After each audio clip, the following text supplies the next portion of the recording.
wanted to see the kids own this. That was probably what was most important to me. I wanted to see them get so excited about the project that it was theirs.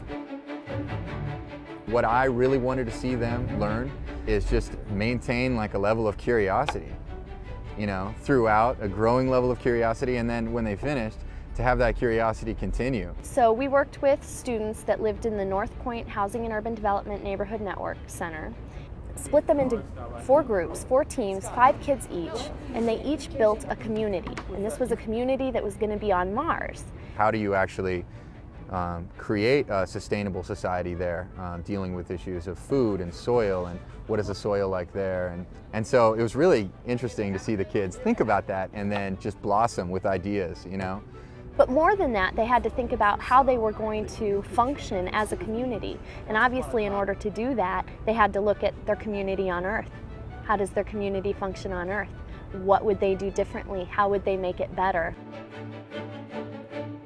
And then from there, they really started working on creative writing. They developed what their community was going to be like, and then told this story that was all about their first year on Mars, and kind of explaining some of the interesting things that happened there. We talk about the setting, right? Let's set the scene for the story. Describe to me the environment of the society. I mean, and the construction worker would tell the engineer what they want, or maybe the engineer. I don't know. I was thinking like it's showing two men helping a lady off the ground. Well, that's good. So in order to get there, what we did is we had a storyteller come in. We had them start working on the idea of story and what is a story. That in order to go forward, you must look back. You must know where you've come from. It wasn't necessarily just completely imaginary. It was based on science.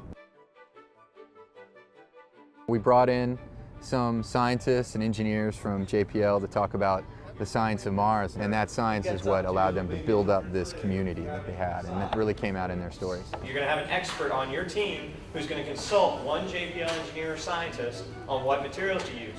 This thing that we have, CC's talked about how we're going to make it move across the surface.